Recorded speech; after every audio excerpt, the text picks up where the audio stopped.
Au niveau des méthodes d'entraînement, ce qu'on sait, c'est que les méthodes qui sont les plus efficaces quand on veut essayer d'augmenter la performance, c'est de faire un entraînement de type polarisé.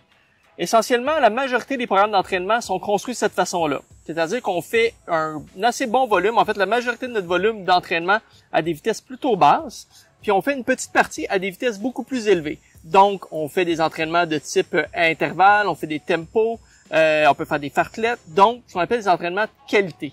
Ces entraînements-là ont pour but d'augmenter notre capacité cardiovasculaire, donc de surcharger un peu notre système cardiovasculaire pour qu'il s'adapte et qu'il nous permette d'avoir une plus grande capacité et de courir plus vite.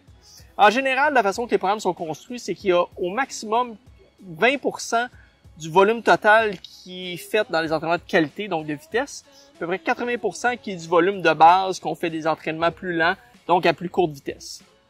C'est sûr que lorsqu'on augmente la vitesse à la course à pied, le risque que ça apporte, c'est qu'on a plus de chances de se blesser parce qu'on augmente le stress mécanique sur notre système.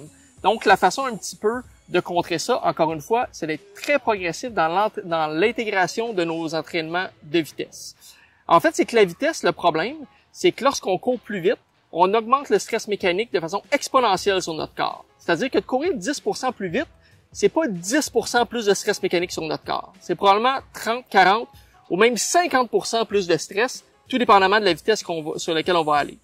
Donc, c'est pour ça que lorsqu'on suit des programmes d'entraînement, habituellement, il va toujours avoir une période de préparation avant notre entraînement pour une compétition. Donc, quelques semaines, 2, 3, 4, même 5 semaines, qu'on fait juste du kilométrage à vitesse basse, à vitesse plus facile.